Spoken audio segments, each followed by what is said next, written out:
بصوا بقى، ده شكلها اهوت، ده الشكل النهائي بتاعها. ميني بيتزا او بيتزا اللي هي التوست. بصوا شكلها حلو ازاي. الولاد لو خدوا شريحتين مع فاكهه وخضار وعصير. بصوا انا مجهزه لهم كمان عصير معايا جوافه دوت اللي احنا عملناه قبل كده في القناه. مجهزه لهم اديه لهم بدل العصير اللي هو فيه مواد حافظه. احنا بنديهم حاجات صحيه ومفيده. يا ريت لو عجبكم الفيديو نعمل سبسكرايب ونعمل لايك للفيديو. شايفين شكلها حلو ازاي. يلا نبدأ الوصفة. احنا بقى هنبدأ البيتزا بتاعتنا بالتوست البني. انا بحب التوست البني اكتر من الابيض، بيبقى حلو جدا في الميني بيتزا دي. بقى ياخدوها الولاد الصبح معاهم. احنا بنحضر ليهم لانش بوكس كده سريع وسهل ومغذي. انا دهنت الصينية البايركس بتاعتنا زيت، وهبتدي ارص التوست بتاعنا.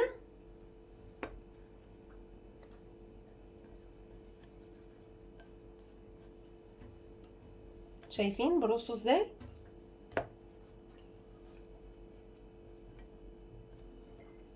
تاني خطوة معانا اللي هي صلصة البيتزا. احنا مجهزينها ازاي؟ بس انا مجهزاها قبل وقت التصوير عشان وقت التصوير بتاعنا ما يطولش. ديت اللي هي معجون صلصة.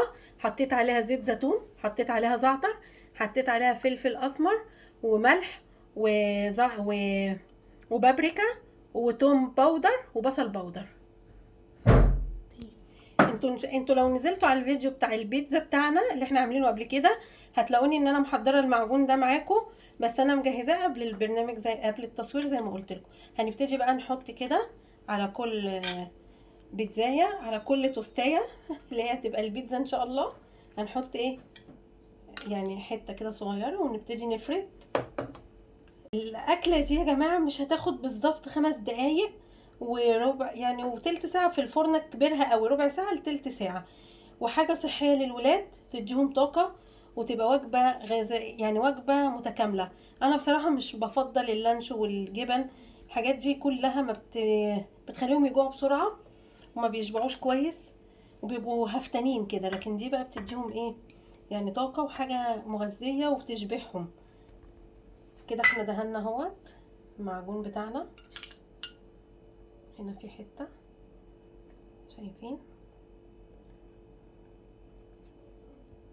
هنا برضو اهو. يعني انا عامله المعجون الصلصه بتاعنا على قدهم. يعني لو كل ولد، انا عندي 2، الولد التالت مش بيروح عشان هو بيمتحن دلوقتي. انا عندي بقى 2 هما اللي بيروحوا، فانا بجهز لهم ليهم. هنبدأ دلوقتي نحط ايه. هنحط الطماطم. بصوا انا مقطعه الطماطم بتاعتنا صغيره، ومجهزه زيتون، ومجهزه فلفل الوان، ومجهزه الجبنه الموتزاريلا. دي جبنه موتزاريلا على جبنه رومي، ده ميكس جبن. بس هو طبعا عشان الجو حر عندي في المطبخ حاساها ساحت، بس ايه مسكت في بعض، فاحنا لازم نفركها كده. هنبدا دلوقتي نبتدي بقى نحط. انا مقطعه قوطه طماطم قليله عشان انا عندي الولاد ما بتحبهاش، يعني ما بتحبش الطماطم قوي، بس انا حطاها كده ايه تحليه. فانا بحط كده في كل شريحه قطعتين. ماشي. البصل بقى، البصل بيدي طعم حلو، بس زي ما انتم ما تحبوا. مش عايزين بصل براحتكم. بصوا انا بحط كده ايه يعني حلقتين في كل توستايه. برضو التوستايه دي يعني واخده زاويه كده، بس عادي يعني شغاله. وعندكم طريقه البيتزا عندكم فيديو تحت لو انتوا نزلتوا هتلاقوه. لو انتوا عايزين تعملوها ميني بيتزا ولا حاجه، تاخدوا العجينه اللي انا مجهزاها لكم ده وهتشتغلوا عليها بنفس الطريقه، بس ايه بقى تعجنوها. هنبدا بقى نحط الفلفل ده احمر واخضر واصفر. هنبدا برضو الرز. انا هعملها خضروات، بس اللي عايز يحط اي حاجه، بسطرمه يحط، بيفي يحط، سلامي يحط، اي حاجه ممكن. بس انا هعملها المره دي ليهم ساده بس، يعني خضروات بس وجبن. شايفين؟ نبدا بقى نحط كمان ايه كام شريحه زيتونه كده. تنسوش تدهنوا الصينيه من تحت زيت.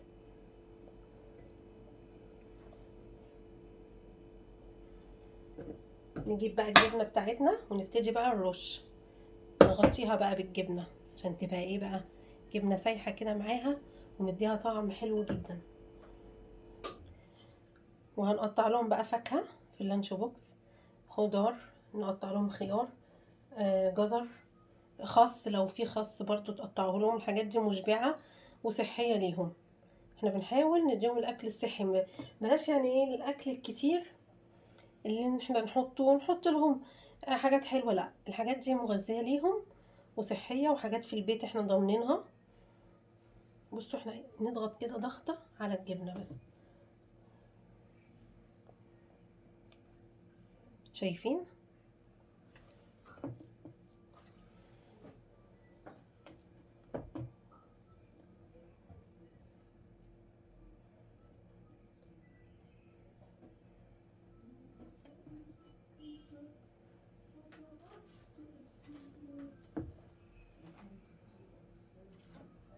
ممكن بقى نزين فوق كده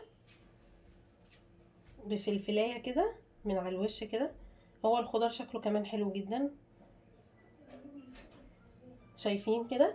هندخلها بقى الفرن ربع ساعة او تلت ساعة على حسب بس ما تستوي، لمدة ربع ساعة او تلت ساعة على درجة حرارة 120 هتستوي وارجع لكم.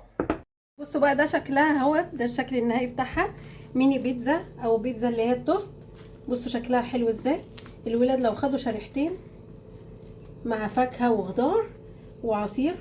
بصوا انا مجهزه لهم كمان عصير معايا جوافه دوت اللي احنا عملناه قبل كده في القناه، مجهزه لهم اديه لهم بدل العصير اللي هو فيه مواد حافظه. احنا بنديهم حاجات صحيه ومفيده.